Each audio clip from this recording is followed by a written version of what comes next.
The Your Safe Space podcast is recorded on Wurundjeri land. This podcast acknowledges the traditional owners and custodians of the land. Always was, always will be Aboriginal land.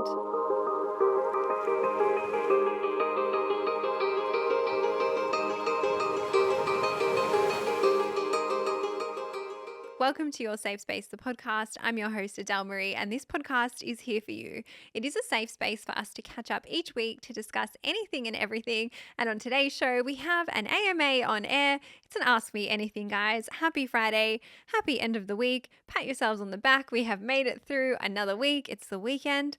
I hope that you've got something fun planned. I hope that you've had a good week. If it's been a rough one, don't worry. We're at the end of it, and it's a new one next week. So home stretch. Now, guys, if you are new here, AMA means Ask Me Anything. It is an episode where I give you my hot take. Listeners can submit their questions every Monday night on my personal Instagram at Adele Marie. And every single week I go through them. If you want it answered on the podcast, leave a little microphone and I will eventually get to it. Now, we have 4 juicy questions today, so we're going to waste no time in getting into it. And as always, I do need to let you know that this show is not a replacement for professional mental health help or support. And if you do need that, please check the show notes. Let's get right into it. Question number 1. How do I just listen and not try to help? My husband wants ears, not advice, and I'm lost. And firstly, you sound like a great partner. The fact that you submitted this says quite a bit about you. I know that it can also be very natural to want to fix things. And I chose to put this question in because I think we can all take a little bit from it. Whether it is in our romantic relationships, our friendships, even at work, whatever dynamic, it is a very natural human response to want to fix or help or make things better, especially if someone we love is going through something or someone we love has had something bad happen. We don't want to see them in pain. We don't want to see them hurt. We don't want to see them going through it. And so as a natural human response, of course, we just kind of want to fix it and make it better and take their pain away. Now, learning the skill of listening or active listening, I think is a lifelong skill that can help you, obviously, in every single other relationship, but also even in your relationship with yourself. Because when you can listen to others and figure out what they need from you, whether it's just listening, whether it is advice, or whether it's something else, you can then go and do that for yourself too. I personally feel like I have learned the skill of this through therapy and even in some of my previous jobs, because I had a lot of jobs that were quite chatty, where I would be speaking to clients and really trying to actively listen to what they would want in a business dynamic, which is obviously a little bit different to your relationship here. But I'm going to try and give you some tips, and I hope that through these tips you can learn that skill of listening, help support your husband, and also help listen and validate yourself as well. So the first tip I have is to ask your partner the next time that they come to you, taking a moment before you respond and then saying to them, literally, what do you need from me right now? Do you need advice in this situation, or do you just need me to listen? Can I give you my true thoughts on this? Or are you happy for me just to listen? Or do you just want me to hold space? I know it can be really hard, especially, as I said, if it's someone that you care for deeply. But even just having that little bit of time between you two, hold that space and then ask. Hopefully, your partner can then articulate and say, I just need you to listen. And I'll give you a practical tip in the next tip on how to do that. And I think it also goes both ways. So I have this with some of my friends where if I'm having a shit day or something fucked up has happened, like I will text them or I'll say, can I call you? Or I ask them, do you have the space for me to unpack this with you? Can you just listen to me? Or what's your thoughts on this? And I really try to articulate what I need clearly from those around me. Obviously, I don't have that same current experience right now in a romantic setting. I haven't had to have those conversations, but definitely in friendships, I try to do that so that my friends or my family know what I need. And I would say you can even then practice asking your partner for what you need the next time you're in that situation. So yes, obviously you're wanting to listen for your partner, but try to emulate that behavior first to even show your partner how it's done. Tip number 2 is the how, the listening, the active listening. And this is actually just listening to the person speak and not trying to fill in or take over the conversation or tell a story or butt in. It's actually letting them talk and just letting them and even being okay with some silence. And sometimes there's not even talking. Sometimes you're just letting them cry or letting them go through it. Obviously, I'm not entirely sure what things your husband is going through, but it is really focusing on what they are saying. It's also using their words to paraphrase back to them. If they're saying something, you can then repeat it back to them just to kind of validate them, which I'll get to in a second. But it's listening without judgment. It's listening without assumptions.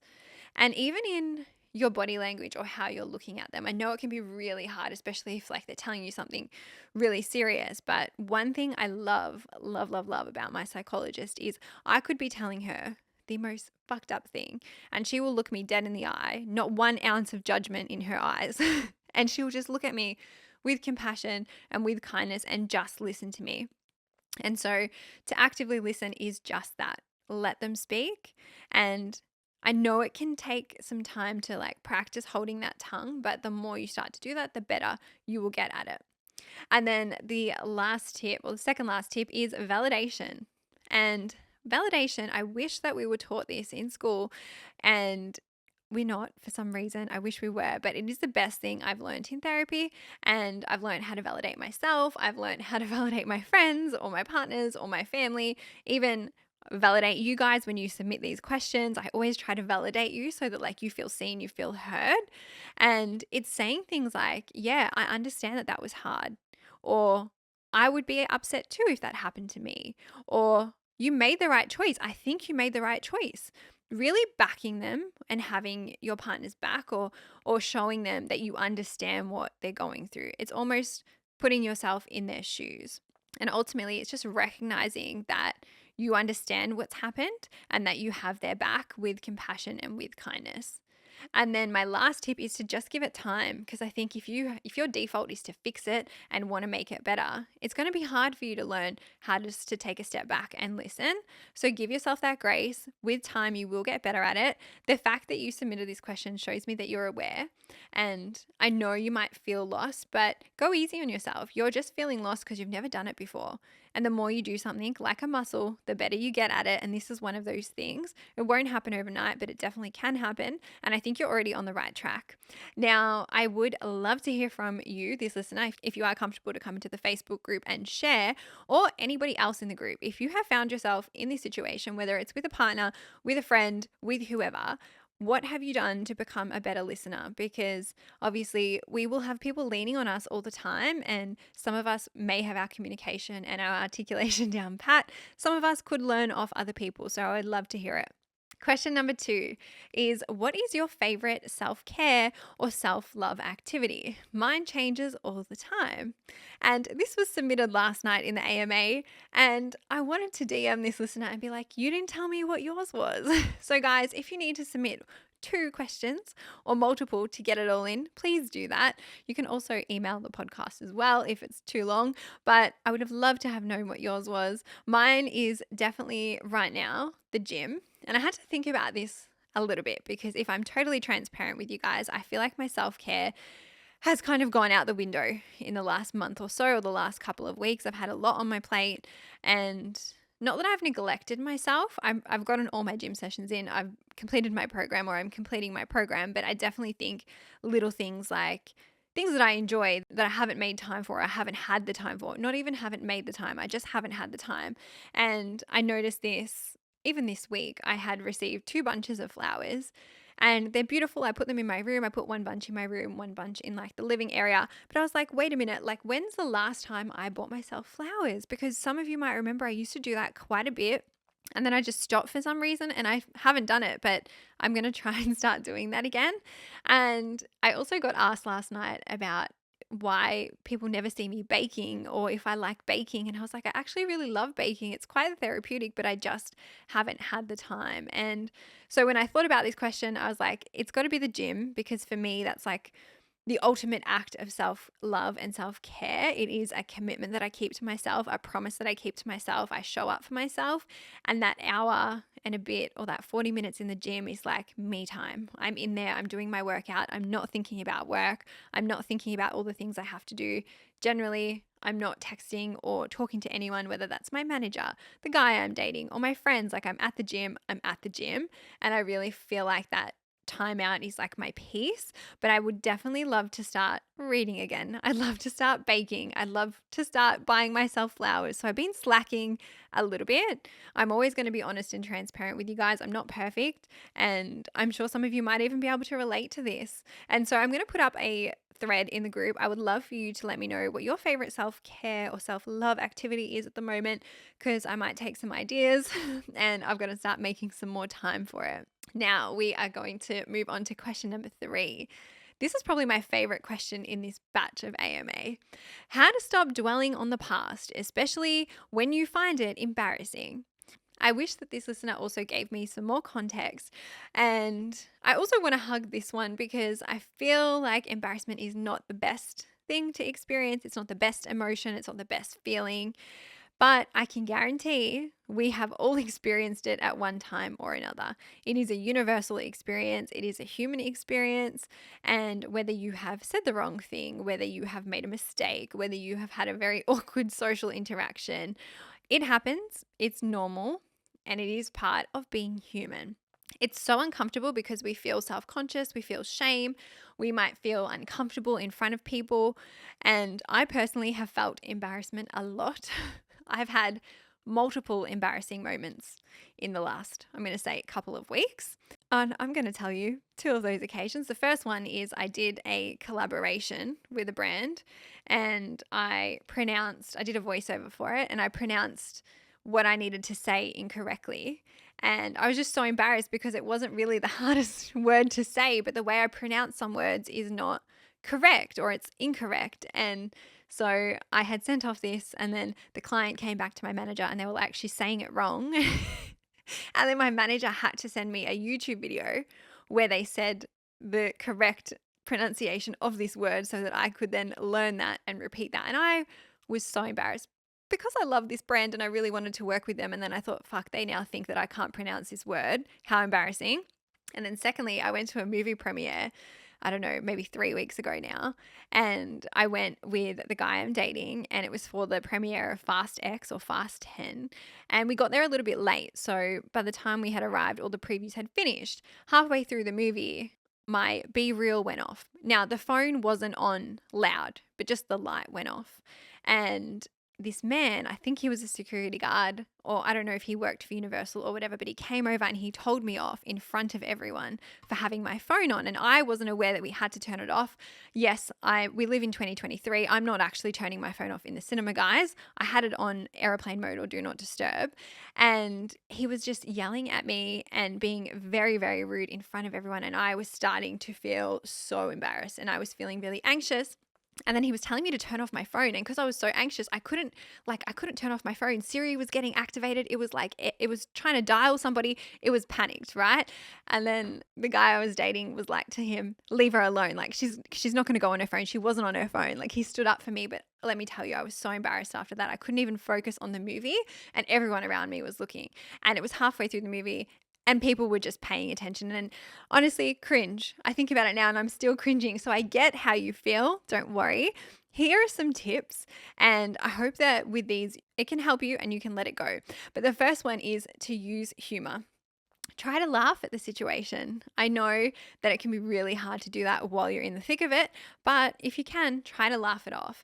And it's not pretending that you're not embarrassed by laughing it off, but it is to alter your mindset, because what happens is when you laugh it off, it helps you take it less seriously, and it helps you move away from being self-critical.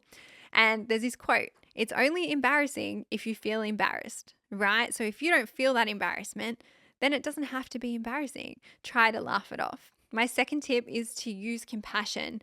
We are human, and I always talk about this on this podcast, and I think hopefully after listening to all the episodes, you guys will be more in touch with your own humanity. But we are having a human experience here. We're going to make mistakes. We're going to fuck up. We're going to get embarrassed over some things. But using that compassion towards yourself and accepting that you are just a human doing your best can help you move forward.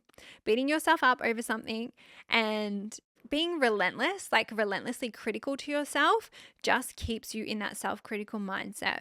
And as for how you practice self-compassion, it is what you tell yourself in those moments. When something embarrassing happens, instead of telling yourself, oh my God, I'm so embarrassed, I'm so stupid, this happened, I should know better, talking down to yourself, it's Mistakes happen. I'm a human. Yeah, I made this mistake, but it doesn't define me. It doesn't define who I am as a person. It doesn't define who I am as a human. You are not defined by your mistakes. And the other practical tip I'll give you here, it's imagine that it was me that made the mistake, or imagine that it was your best friend. What would you say to me? What would you say to your best friend? You would say, don't worry, like, don't beat yourself up. It's just a mistake. Or, yeah, you might feel embarrassed, but it's not the end of the world. Like, you don't have to stress. You can let it go. You would have that same compassion to your best friend, or hopefully to me, I would have that to you. But try to practice that to yourself. And then my very last tip is to learn from it. Obviously, I don't know what context you feel embarrassed about.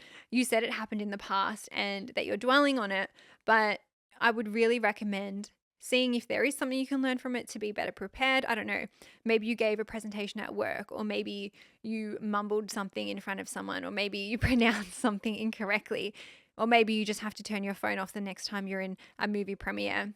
And so if you can better prepare next time, try that. That might give you that peace of mind and again, help you move forward.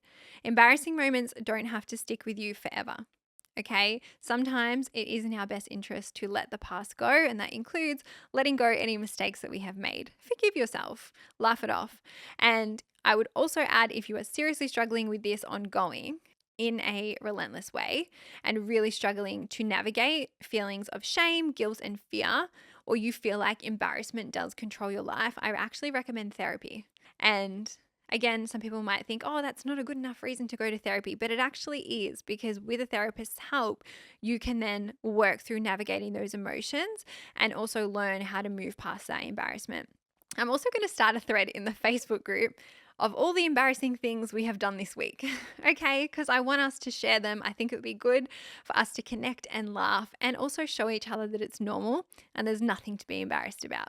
And then our very last question of the show: my bestie went on a holiday with her other friend without telling me. Should I be hurt? And I just want to give this listener a big hug. Should you be hurt? I don't think it matters what I think. Really, I'm going to say that. I don't think it matters what I think. Are you hurt is what I want to know. Do you feel hurt? Because if you do, that's okay.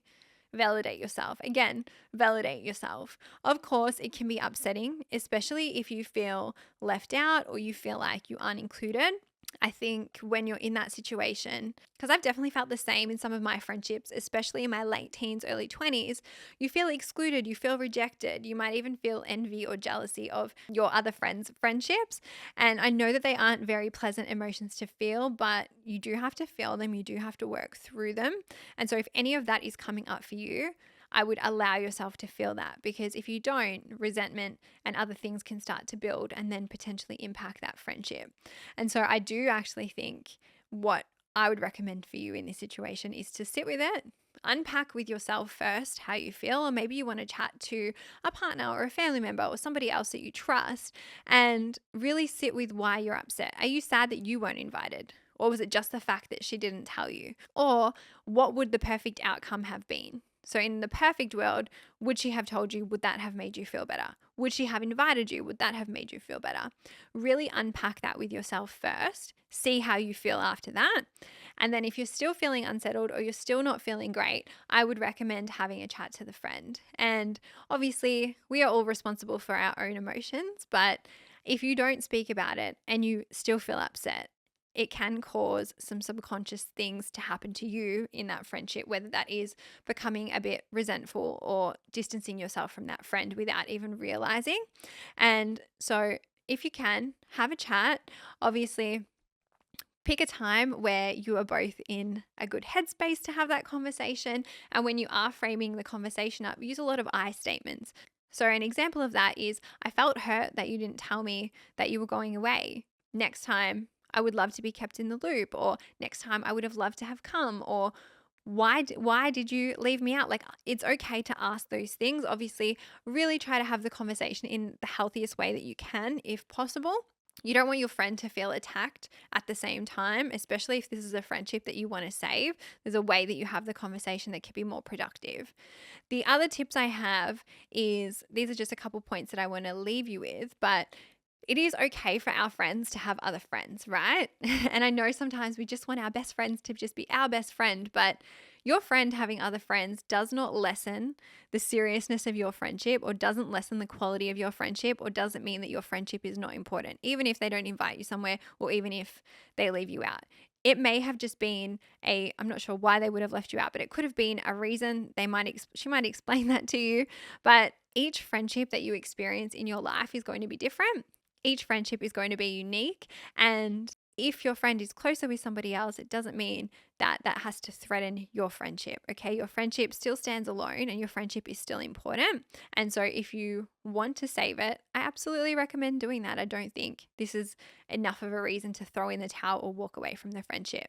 And then my last tip is to invest time either in your other friendships that you have or with this friend. And maybe this just means that you have been feeling a bit neglected from this friend, or maybe you need to spend more quality time with this friend, or maybe you need to spend quality time with some other friends as well. I don't know what that looks like.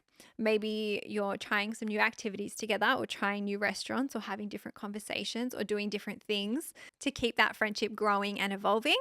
I really don't want you to take it personally. I know it can be really hard, and I know you might want to take it personally because it does feel like something personal that you should take personally, but I really hope that you guys can resolve this. And I would love anybody else in the Facebook group who has gone through something like this to come in and share, because friendship can be really hard to navigate. And I will do another friendship episode very soon. I've got some special guests coming on to chat about that with me, because it can be really hard, and there are lots of things that can impact friendship, and there are lots of things that we shouldn't let impact friendship. And I definitely think with this listener, it could be just miscommunication and a bit of a misunderstanding. So good luck. I hope that you guys can resolve it, and we will leave the show there. If you guys are not already following us on Instagram, please do Your Safe Space Pod. Join our beautiful Facebook group. We have nearly 5,000 members in there, and it is the best. If I can say that about my own Facebook group, I can say whatever I want about it. But thank you guys. If you are already in there, thank you so much for keeping it safe. It is truly a safe space, and it is so beautiful, and I'm so grateful to you all. Do you remember when I had hesitation about the group? Because I was like, how do I moderate it? How do I keep it under control? But you guys have not let me down. So thank you from the bottom of my heart. Leave us a review on Apple, leave us a rating on Spotify, especially if you are an Apple listener. I don't know, I have less Apple listeners overall, but if you are an Apple listener, this is your chance to help me out. Give me a review if you can. It helps me stay independent. It helps me produce more episodes, and it helps me give you the content that you want. And as always, please tag us in your story while we're listening, because word of mouth is still number one. But I love you guys. Happy Friday. Happy weekend. Be safe. Look after yourselves, and I'll see you on Sunday. Bye.